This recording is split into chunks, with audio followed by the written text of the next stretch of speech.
कांग्रेस के एक नेता ने कह दिया कि रायबरेली के लोग प्रधानमंत्री चुनेंगे।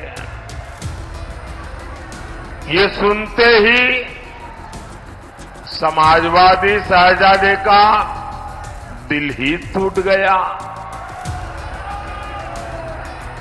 बस आंसू नहीं निकले, लेकिन दिल के सारे अरमा बह गए। आपके इस कर्ज को मैं और ज्यादा मेहनत करके चुकाऊंगा।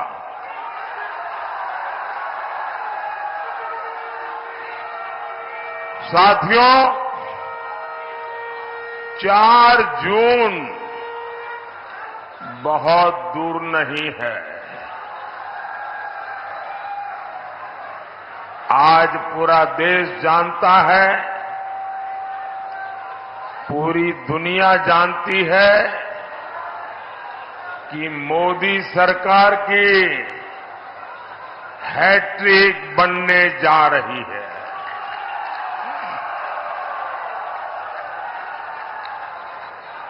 नई सरकार में मुझे गरीबों के लिए, युवाओं के लिए, महिलाओं के लिए, किसानों के लिए बहुत सारे बड़े फैसले लेने हैं।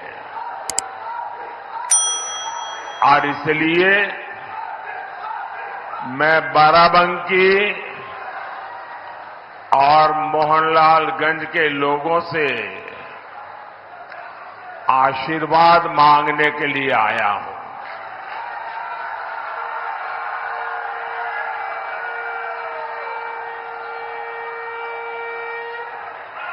साथियों, आज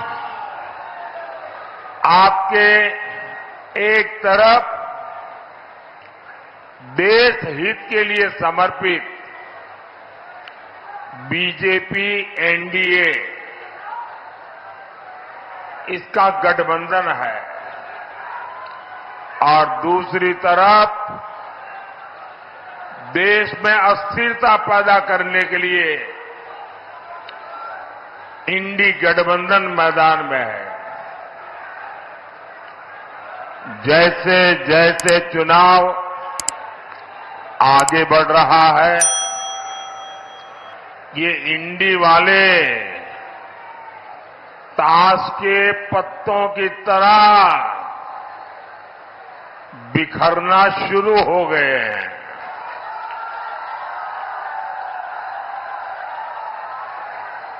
यहां जो बबुआजी है, बबुआजी यानी हमारे समाजवादी शहजादे, अब उन्होंने एक नई बुआ की शरण ली है।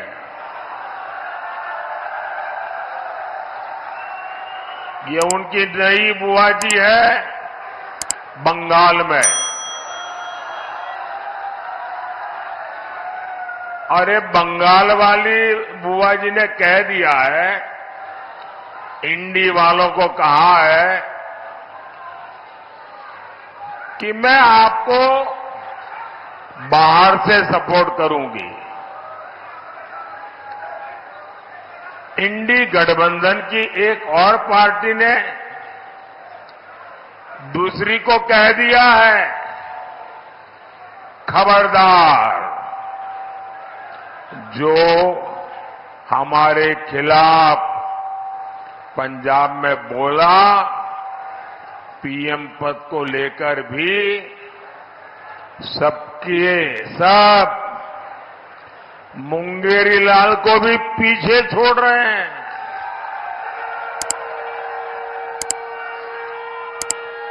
इनके सपनों की इंतहा देखिए।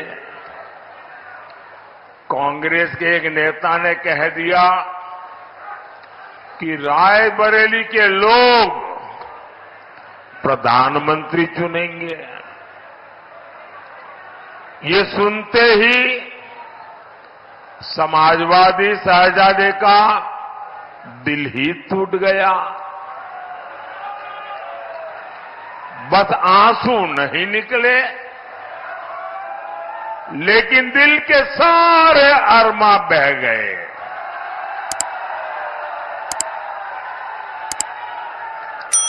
अब आप बताइए, इस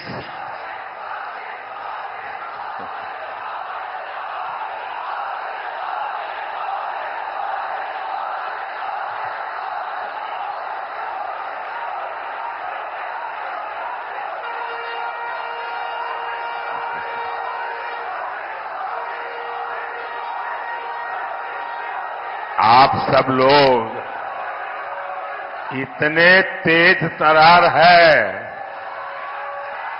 कि सारी बात इशारों में समझ लेते हो।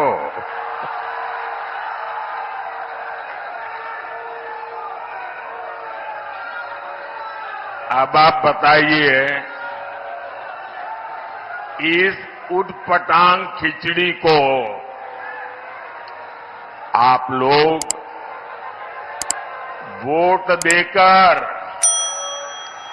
अपना वोट बर्बाद करोगे क्या? कोई भी अपना वोट बर्बाद करना चाहेगा क्या? अच्छा होगा यहां बाराबंकी में, मोहनलालगंज में भाजपा का सांसद हो। भाजपा सांसद आपके लिए दिल्ली से और लखनऊ से ज्यादा योजनाएं लेकर आएंगे। भाजपा सांसद यहां के विकास के लिए ज्यादा काम करेंगे और ये इंडी गठबंधन वाले, अगर वो सांसद बनता है तो उसके पास क्या काम होगा? उसकी पार्टी उसको क्या काम देगी? उसका यही एक मापदंड होगा कि तुमने मोदी को एक दिन में कितनी गालियां दी, तुमने मोदी को कितनी बड़ी गाली दी, क्या तुम्हारी गाली में कोई ताकत थी क्या ताकि मोदी परेशान हो जाए? अगर आपने इंडी गठबंधन के सांसद को चुना तो उसको यही काम होगा, सुबह उठो मोदी को गाली दो, दोपहर में 2 गाली दो, शाम को 4 से और डाल दो और फिर सो जाओ। आप मुझे बताइए भाई, आपको अपने घर में अगर किसी सहायक की जरूरत पड़ती हो, आपके दुकान में, आपके व्यापार में, तो आप उसको लेंगे और कहेंगे भाई ये 10 काम करने हैं तुमको, तुम्हें इतना तनख्वाह मिलेगा, मेरे ये काम तुझे पूरे करने हैं। कोई ऐसा आदमी रखेगा कि भाई तुमको मेरी दुकान के बाहर खड़े रहना है और सामने वाले को बस गाली देते रहना है, इसके लिए कोई तनख्वाह देगा क्या? इसके लिए कोई किसी को रखेगा क्या? कोई समझदार आदमी ऐसा करेगा क्या? क्या गाली देने के लिए हम किसी को रखते हैं क्या? तो गाली देने वालों की जरूरत क्या है भाई? आपको तो काम करने वाले सांसद चाहिए, आपका भला करने वाले सांसद चाहिए। 5 साल मोदी को गाली देने वाले नहीं, क्षेत्र का विकास करने वाले सांसद चाहिए। और इसके लिए आपके पास एक ही विकल्प है, ओनली कमल।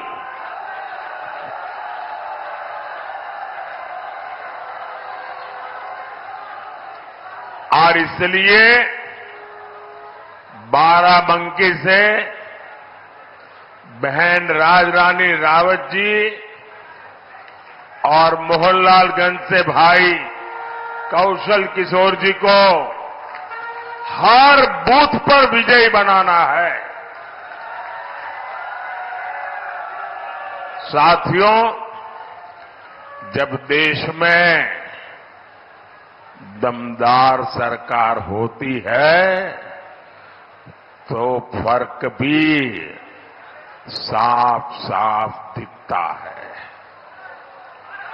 कमजोर सरकार का क्या है? आज है, कल नहीं है। कमजोर सरकार का पूरा फोकस इस बात पर होता है कि किसी तरह उनकी गाड़ी चलती रहे, समय पूरा हो जाए। आप मुझे बताइए, यहां नौजवान भी है, किसान भी है, तो बड़ी आसानी से समझ जाएंगे। आप मुझे बताइए, 100 सीसी के इंजन से 100 सीसी के इंजन से आप 1000 सीसी की रफ्तार ले सकते हैं क्या? ले सकते हैं क्या?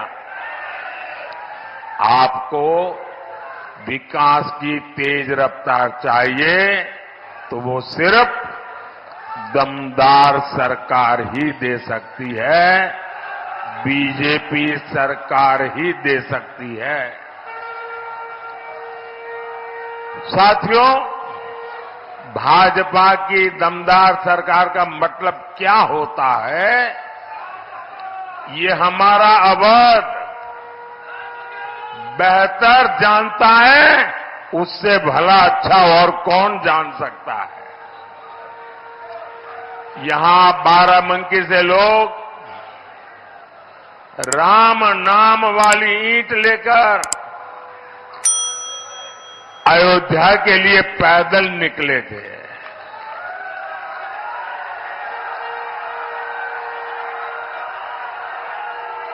जो पहली बार वोट डाल रहे हैं, जो युवा है, उन्हें पता ही नहीं होगा 500 साल के इंतजार के बाद, 500 साल का इंतजार, ये इतिहास की बहुत बड़ी घटना है कि पीढ़ी दर पीढ़ी हमारे पूर्वज संघर्ष करते रहे, बलिदान देते रहे, त्याग की पराकाष्ठा करते रहे। 500 साल के बाद, और वो दिन याद कीजिए, लोग जब हमारे रामलला को टेंट में देखते थे, उनके आंसू नहीं सूखते थे और लोग सरकार को जितनी भद्दी भाषा में गालियां दे सके देते थे। लेकिन आज 500 साल का इंतजार खत्म हुआ कि नहीं हुआ? 500 साल का इंतजार खत्म हुआ कि नहीं हुआ? रामलला भव्य मंदिर में विराजित हुए कि नहीं हुए? किसके कारण? किसके कारण? किसके कारण? किसके कारण? अरे भाई, मोदी मोदी मत करो, ये तो आपके एक वोट के कारण हुआ है। ये आपके वोट की ताकत है, जिसने एक दमदार सरकार बनाई, एक मजबूत सरकार बनाई और आपका 500 साल का इंतजार समाप्त हुआ। आपका वोट 500 साल का इंतजार खत्म कर सकता है।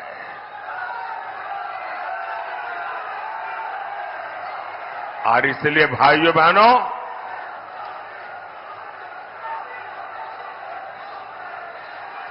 कमल के निशान पर बटन दबा के आगे भी ये दमदार सरकार बनानी है और दमदार फैसले भी लेने हैं।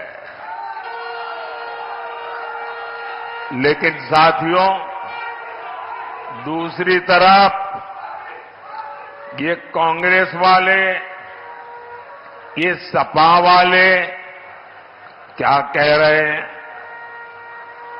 पहले इन्होंने रामलला को टेंट में पहुंचाया, फिर अपनी वोट बैंक को खुश करने के लिए इन्होंने कहा यहां मंदिर की जगह कोई धर्मशाला बना दो, कोई स्कूल बना दो, अस्पताल बना दो।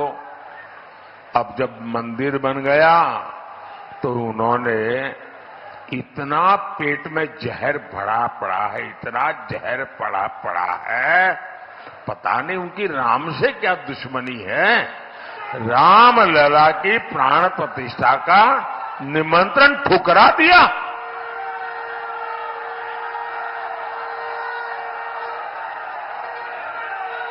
अब यहां सपा के बड़े नेता यहां तक कहते हैं, और वो भी रामनवमी के दिन कहते हैं, ये राम मंदिर को बेकार बताते हैं, भद्दी भद्दी बातें करते हैं। और कांग्रेस तो राम मंदिर पर सुप्रीम कोर्ट का फैसला पलटने की तैयारी कर रही है। सपा कांग्रेस वाले, जब मैं ये कहता हूं ना कि भाई कांग्रेस में ही रहने वाले एक नेता ने कहा है कि वे लोग ये कोर्ट का निर्णय पलटना चाहते हैं। कुछ लोगों ने, यार ऐसा तो कैसे हो सकता है, भ्रम में मत रहिए। देश जब आजादी का आंदोलन कर रहा था ना, और देश के टुकड़े करने की बात आती थी, तो देश का हर व्यक्ति क्या, नहीं यार देश के टुकड़े थोड़े होते हैं, देश के टुकड़े होते हैं। हो गए कि नहीं हो गए? इन्होंने कर दिया कि न कर दिया? ये किसी भी हद तक जा सकते हैं जी। इनका ट्रैक रिकॉर्ड ही ऐसा है। इनके लिए देश वेश कुछ नहीं है भाई, उनके लिए तो उनका परिवार और पावर, यही उनका खेल है। सपा कांग्रेस वाले सरकार में आए तो रामलला को फिर से टेंट में भेजेंगे और मंदिर पर बुलडोजर चलवा देंगे। क्या योगी जी से यही सीखना है क्या? अरे जरा योगी जी से ट्यूशन लो, बुलडोजर कहां चलाना कहां नहीं चलाना।